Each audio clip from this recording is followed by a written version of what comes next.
Dapat bang iintrega ni Mister ang pera kay Mrs.?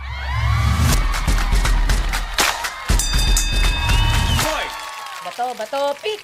Bato, pik! Ang laki pala ng kamay mo. Isang kamao ko na.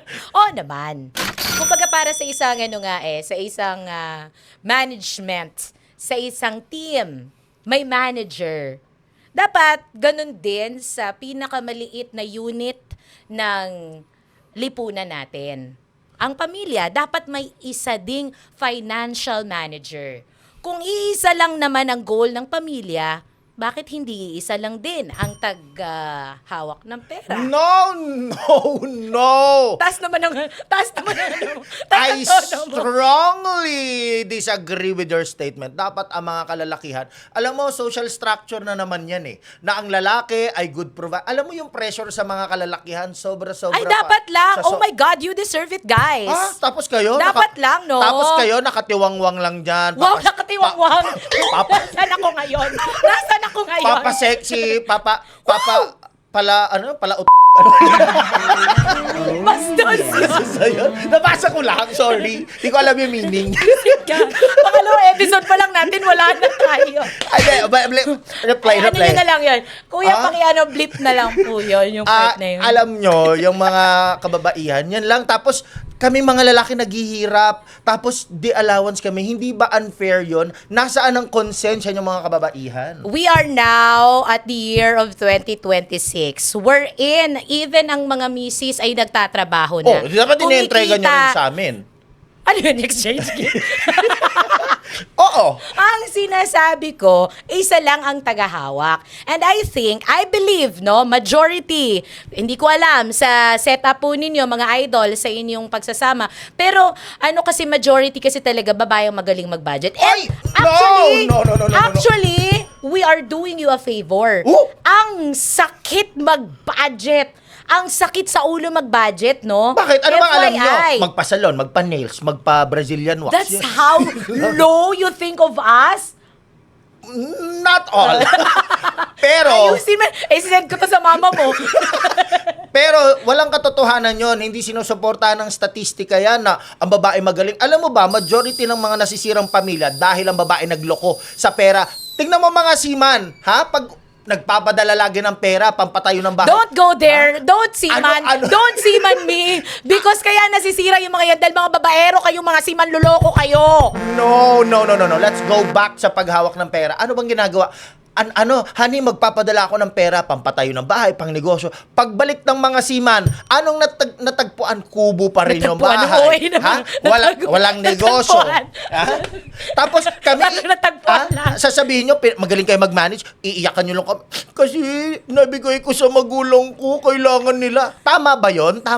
Para namang year of the kupong-kupong pa yan.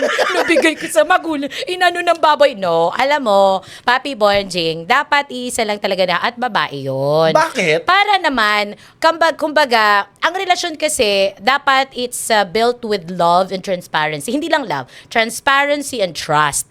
If you have trust sa asawa mo, at saka yung babae kasi, ang babae ang more hands-on pagdating sa mga domestic chores. Right? No. Debate to eh. Ba't ako papayag?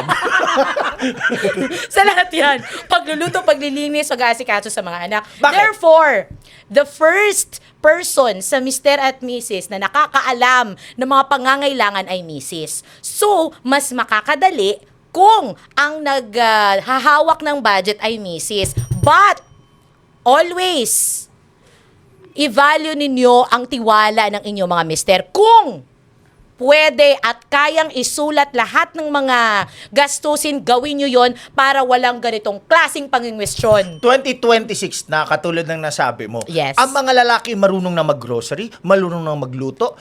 Tapos sino ba nagkukumpuni sa bahay? Sino bang nakakaalam kung magkano ang plywood? Babae ba? No! Totoo naman yun, Papi Bonji. Hindi ko naman yun minamali. Ang sinasabi ko lang, na isa na lang iintrega nyo. Para bakit? walang discrepancy. Kasi alam mo, kapag ka magkakaganyan, alam mo ba Alam mo ba, may kwento yan eh. Ayoko ng kwento Hindi. mo. Hindi makinig ka. Wala tayong oras. Hindi, may kwento ka. Oh. May kwento yan. Alam nyo ba kung bakit daw, parang culturally, binibigay na entrega talaga ng mga mister ang pera kay misis? Bakit? Para wala kayong sariling pera, wala kayong dahilan para magloko. Tignan mo, Dahil, akala ko ba built-in trust and transparency? Dahil- Tignan mo, ganyan pala mindset mo. Hindi ang ibig sabihin, this is culturally Ito yung ano talaga, ito yung mga magsasaka, mga mangingisda. Ito yung sinasabi nila, kapag ang lalaki daw may pera, hindi mapakalian, mambababae at mambababae yan. Hindi to- Nilalayo lamang namin kayo sa tukso. Hindi totoo yan, ha? Ba't kami mambababae? Pwede naman manlalaki. Dahil charot lang. Alam mo, nakakaranas kami ng diskriminasyon. Alam mo kung bakit? Oo, So, naman. we work hard. 12 hours a day. No break, no noontime, no lunch May break. mo natutulog ka lang dun. Hindi, pero lahat ng sakripisyo kami gumagawa. All the hard work kami gumagawa. Tapos, ano namin in return? O, ayan, 50 pesos, pagkasyahin mo yan. Grabe, no? I Galit- don't galit pa- understand this society. Galit pa kayo? Oh my God, are we 1950s? Na dapat ang babae ay submit pa rin ng submit? Huh? Kung anong sasabihin ng lalaki? Pati ba naman pagbabudget? Ayaw nyo pa rin ibigay sa amin? Eh, bakit- Grabe naman yan. Bakit pati pag upgrade ng motor, ha? Magpapaalam pa kami na para bang hindi namin pinaghirapan? Dapat lang. O, bakit? Kasi syempre, alam nyo, dapat alam niyong dalawa. Tatawa ko sa mukha. Kasi nababagod na ako eh. Hindi, dapat, meron kasi kayong common goals. Right? Anong common doon? Anong common goals ninyo? Ay, paano- Halimbawa, Hindi nyo may mga short-term, may mga long-term financial goals. 'Di ba? Minsan kasi ang lalaki, ito hugot na talaga to, ang mga lalaki, natin to, ito ay bugso ng damdamin. Oh, no. Bugso ng damdamin palagi.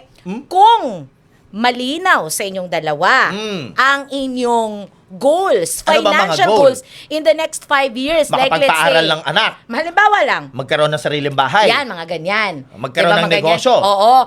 Okay lang. Wala namang problema sa pagbili talaga ng motor. Maganda nga yun kasi, di ba, investment yun. Pero pasok ba yan sa budget? Yun ang kagandahan kapag may isang tumitingin.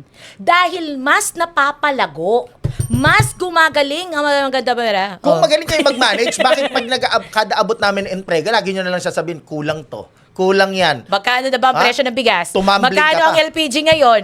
Oh. Magkano? Akala ko ba magmamanage? Manage nyo. Ba't sa amin pa rin nakasalalagyan? Biglang sabi nga ng asawa ko, alam mo, sabi niya, gusto niya ako na lang nagmamagic. Nagmamagic. Minamagic yung budget nila. Nagbabudget. Hindi kahit siya naluloka siya sa mahal ng bilihin. That's what I'm telling you kanina pa. We are doing you guys, mga favor? kalalakyan, a favor pagkatiwalaan ninyo ang asawa niyo. Because kung wala kayong tiwala, bakit pa kayo nagsasama? No. What? Hindi question What ng for? tiwala. Question niya ng pag-manage ng pera. And I believe mga lalaki magaling in statistics. Ay, what's the numbers in statistics? Hula-hula lang. Visit ka. Majority of Ginamit ko yung kanina. financial and management courses. Mali Mga ka. lalaki ang Mali. nagdo-dominate dyan. Mali. I-confirm natin. Aray mo, may Google pala. May Google na ngayon. Hayaan nyo na. Hindi, ayusin natin. For the sake of- Majority of, financial Basta, students or financial students are boys. Tanungin natin. Tingnan natin Tingnan natin magaling kung anong kasi. kasagutan. Sino ba ang mga mayayaman? Sino ba ang mga tycoons? Ha? Sabi dito, no, hindi true na majority. Di mali yun. Di sa iba tayo. Okay. Sino bang... Tapusin na lang natin. Eto na. Tapusin. Last na. Hindi, amawat ka na. Bitawan mo na kasi yung pera mo. Hindi naman malaki sweldo natin. Oo nga. Sabi ko nga. Okay. Hindi. Oh. Pero sa pananaw ko talaga, yun talaga mga lalaki. Kasi yung mga top billionaires in the Philippines are all males. But, alam mo, di ba kayo tapos? Akala ko tapos na kami, but, you know what sabi nila? Ano? Ang sabi nila, Behind every successful man is a Correct. woman. Yes. Dito to yun. dito to yun sa'yo, marami kang babae. Women kasi sa... Ako, conclusion ko dyan, Papi Bojeng, Sa totoo lang, eto totoo talaga kung sino magaling. Siya mag-manage. Yeah. Kung sino magaling siya mag-manage, but it is very beneficial, whatever works sa inyo, pero it's beneficial to both of the relationship if may isang, Marunong maghawak may talaga. isa kayong joint account for the Yeah. for the expenses of the family. And tama yon, transparency is the key. Very important. Kahit gamitin mo yan para sa pamilya mo, sabihin Yes. mo, Kahit bumili ka lang ng chewing gum, important. Oo, eh, Hindi, totoo yun. Kasi yung chewing Idikit gum, kita sa 5K. pader. Yun lang. Chewing gum. 5K? Taga-gobyerno ka ba? Ay. Ayan. Bye-bye.